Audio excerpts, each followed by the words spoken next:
The Android Abolitionist Front is a group of synthetic freedom fighters who are working to end the slavery of the android species within the Pact Worlds. We're going to talk about it today. Hello everyone, welcome to the Maple Table. My name's Nathaniel. This is a channel where we discuss lore around some of your favorite role-playing games such as Starfinder and Werewolf the Apocalypse. If that's something you're interested in, I would love to have you join me at the table. You can do so by hitting that subscribe button and that bell notification. You may have noticed that there's a slight change to the set behind me, and I'm just playing around with some lights and seeing how this all goes. So let me know what you think of the change. I can actually do things like this.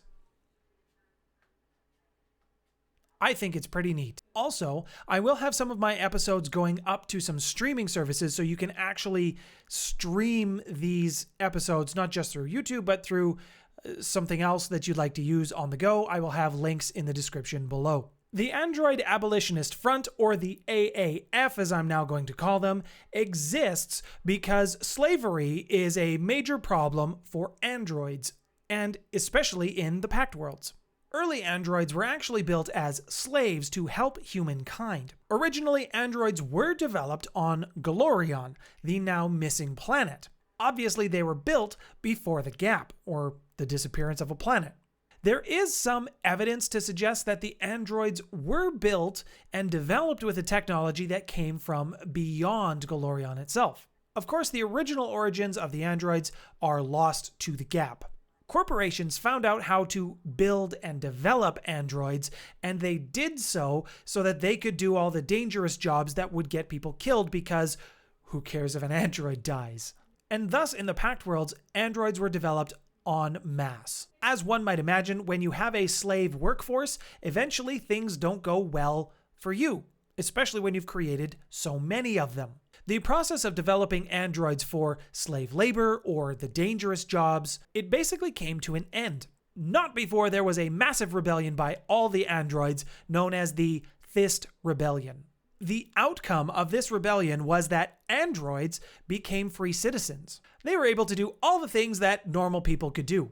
The massive rebellion that led to androids being recognized as a free peoples happened about 100 years ago, which isn't that long when you think about Starfinder and space and how long things have actually gone on for. Unfortunately, some illegal foundries do still exist. Now, they are much more common in the less controlled or less policed parts of the Pact Worlds. The stewards do try to keep a watchful eye, but there's only so much you can do. This is where the Android Abolitionist Front, the AAF, comes in. In the early days, their membership was exclusively androids. If you weren't an android, you couldn't get in. Their numbers grew, and they had groups who were just your regular informants, all the way up to super elite infiltrators who would go into corporations, learn what they could, give the information back to their war parties who would go out and take down those foundries. As they grew and gained a little bit more notoriety, they started letting other races in who were trying to further the android cause. The other side effect of the slave trade is it's not exclusive to androids. So when you start breaking up these slave rings, you tend to find lots of androids, but you also find lots of other races.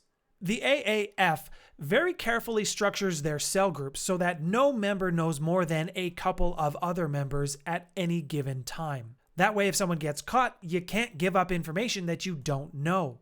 The AAF does have a ruling council, and it is widely believed that they are located somewhere in the Diaspora. The Diaspora is an asteroid belt that exists between Verces and Eox. Now, saying that it is widely believed that a headquarters is located on an asteroid in an asteroid belt, that's a little bit like looking for a needle in a haystack. It really doesn't help you. Even if you knew the general area of space to look, you still wouldn't know where to look. And there's just too many asteroids to go through one by one. The reality, though, is there is at least one asteroid in that belt that does contain the headquarters for the Android Abolitionist Front. This particular asteroid is not on any star map, except to those who already know where it is. And thus the Council rules the AAF.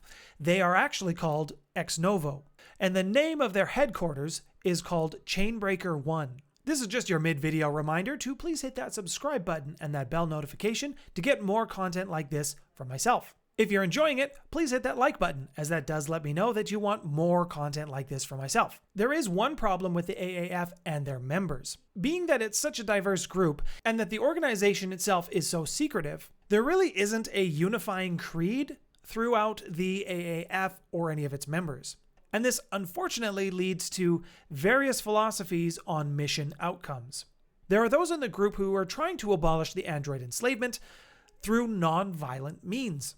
And then it goes right to the other side of the spectrum, and there are definitely members who really don't care who dies when they're trying to accomplish their goals. And while the stewards are trying to eliminate the slave trade, not just around androids, but for everyone, the AAF does have a very quiet relationship when it comes to the stewards, especially being that some of the members can be quite radical. The stewards don't like to align themselves too closely with the AAF. As I mentioned, the Chainbreaker One is located in the diaspora. The base is built inside of a hollow asteroid, and this asteroid is hidden in the diaspora.